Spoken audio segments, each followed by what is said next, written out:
The year is 1893. The world turns its gaze to Chicago. A city once reduced to ash rises again, reborn and defiant. It hosts the world's Columbian Exposition, a spectacle of human achievement unlike any seen before. This is the Gilded Age, a time of immense progress and boundless optimism. The fairgrounds, a sprawling wonderland of gleaming white buildings, are affectionately called the White City.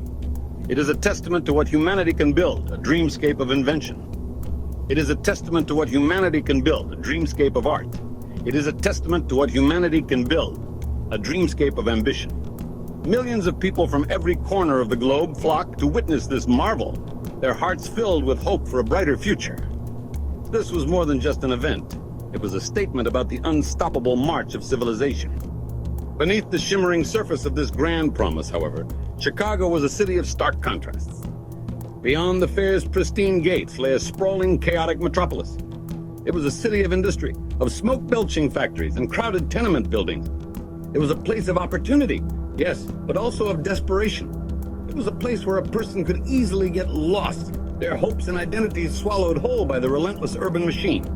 This was the other Chicago, the one that existed in the shadows of the White City's glow. Into this bustling, hopeful city stepped a man. Handsome, charming, impeccably dressed. He called himself Dr. Henry Howard Holmes. He seemed to embody the very spirit of the Gilded Age, a man of medicines, an entrepreneur with a keen eye for opportunity. His voice calm and reassuring, his gaze direct and intelligent. But Herman Webster Mudgett, the man behind Webster Mudgett, the man behind the H. Holmes alias, was no ordinary dreamer. His was an ambition to deconstruct, to control, and to destroy. He saw the crowds not as a celebration of humanity, but while Chicago built its gleaming white city to showcase the heights of human potential, Holmes was quietly planning a structure of his own, one that would represent the darkest depths of human depravity. He chose a working-class neighborhood on this gritty, unassuming place. It was a gritty, unassuming place, miles away from the splendor of the White City. He began by purchasing a vacant lot at the corner of South Wallace Avenue and West 63rd Street.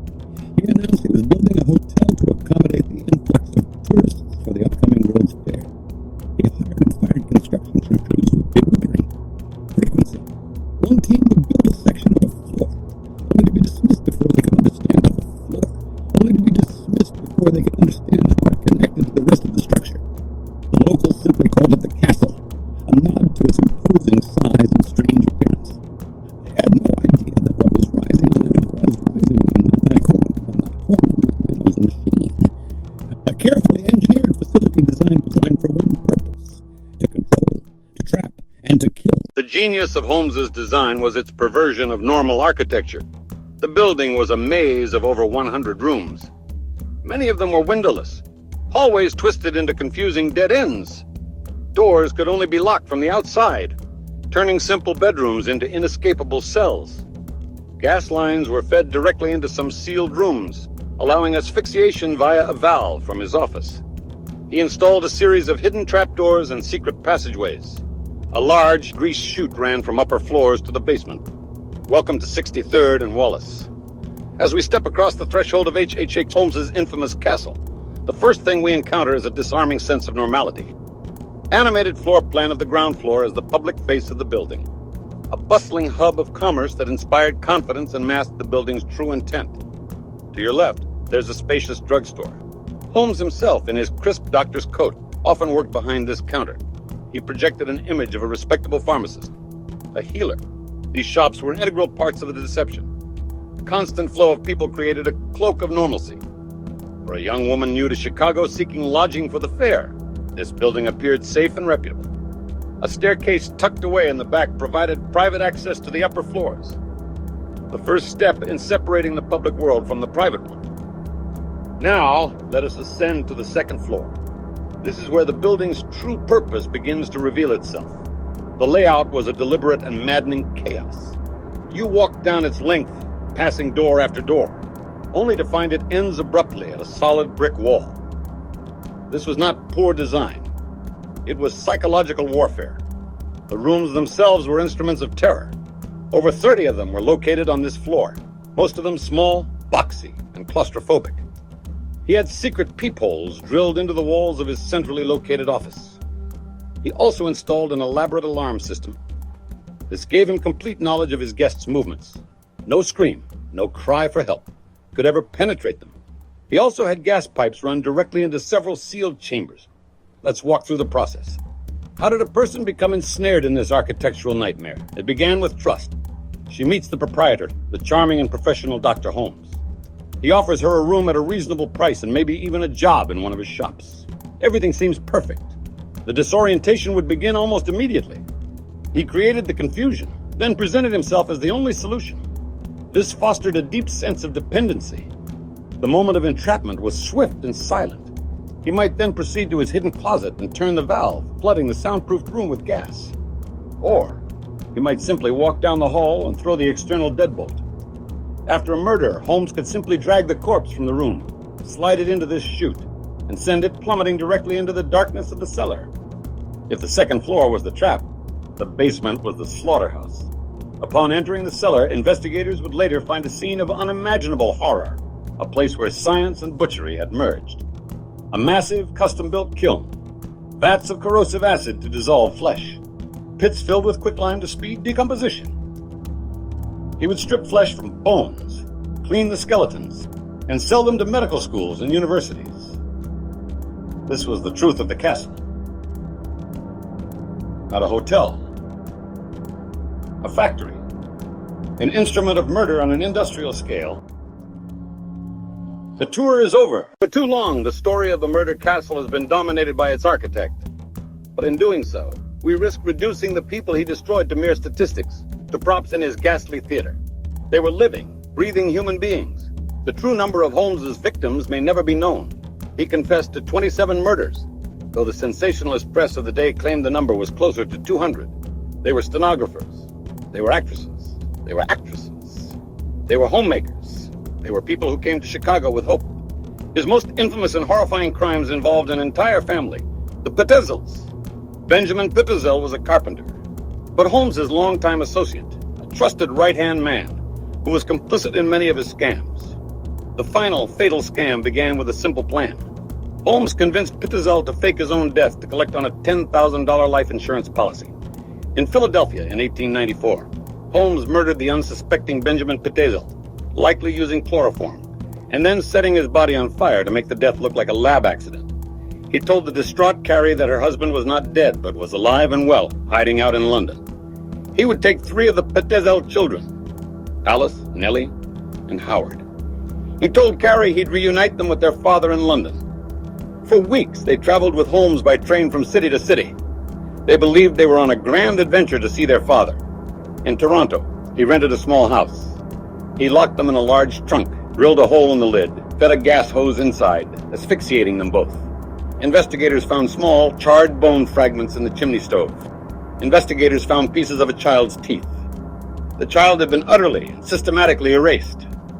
Their stories serve as a solemn reminder that the true measure of a crime is the value of the lives that were lost. Their memory is the ghost that truly haunts the legacy of the murder castle. His downfall began not with the discovery of murder, but with a simple act of greed. A former cellmate, a train robber named Marion Hedgepeth, decided to talk. At the same time, the insurance company had its own suspicions. They soon discovered that Holmes, not Pitezel's widow, had collected the money. Eventually, investigators, alerted by the insurance company, arrived at the castle. They found the soundproofed rooms, the confusing hallways, and the trapdoors. Suspicion turned to alarm. And in Philadelphia, the police department assigned one of its own to the Pitezel case. His name was Frank Geyer. He realized that to find the children, he had to reconstruct the journey they had taken with their captor. He had only train schedules, hotel registries, and the memories of people who had briefly encountered a handsome doctor traveling with 3 sad-eyed children. In Toronto, he located the small house Holmes had rented on St. Vincent Lane. A neighbor recalled seeing the man digging in the cellar. There, they made the discovery that would shock the world. They unearthed the naked bodies of Alice and Nellie Pitezel, buried in a shallow grave. While Frank Geyer was unearthing the tragic fate of the Pitezel children, H.H. Holmes was still at large. He crisscrossed the country by rail, He was a master of disguise, changing his appearance and his name in every new town. The Pinkertons, famous for their dogged pursuit of outlaws, were absolutely instrumental in tracking Holmes. The net finally closed around H.H. Holmes in Boston, Massachusetts, in November of 1894. The end came not with a dramatic shootout, but with a quiet, almost anticlimactic arrest. The great chase was over. The monster had been caught. The trial of H.H. Holmes, held in Philadelphia in the autumn of 1895, was a spectacle unlike any the nation had ever seen. He decided to act as his own lawyer, a move that allowed him to command the center stage, be cross, examined witnesses with a chilling calm. The most powerful moments came when the jury was shown photographs of the children's exhumed bodies and the charred remains found in the Indianapolis stove. They returned with a verdict, guilty of murder in the first degree. The sentence was death by hanging. From his jail cell, he began to write. He sold his confession to the Hearst newspaper syndicate for a handsome sum. His story changed with the wind. In one version, he claimed complete innocence. In another, he admitted to 27 murders. Then, he wrote a final statement recanting everything. The most bizarre part of his confession was his claim that he was born with the face of the devil. On May 7th, 1896, H. Holmes was led to the gallows. His neck did not snap instantly. He strangled slowly, twitching for over 15 minutes before he was pronounced dead. In August of 1895, the building was gutted by a mysterious fire. The myth of the castle began to overshadow the grim, but more mundane reality. The number of victims was also a point of contention. The forensic challenges of the time made it impossible to determine the full scale of the crimes. DNA analysis did not exist. The damaged structure was eventually torn down. A post office now stands on the site where the murder castle once loomed. The story of H.H. Holmes is a declaration of faith in progress, technology, and the inherent goodness of human ambition. Just miles away, Holmes built a dark reflection. He twisted the very tools of progress, architecture, medicine, industry, into instruments of death. The castle is gone, but the darkness it represented, the capacity for evil hidden within the human heart, remains. How can a society so focused on building a better, brighter future simultaneously produce a darkness as profound as H.H. Holmes? And that, perhaps, is the most chilling legacy of all.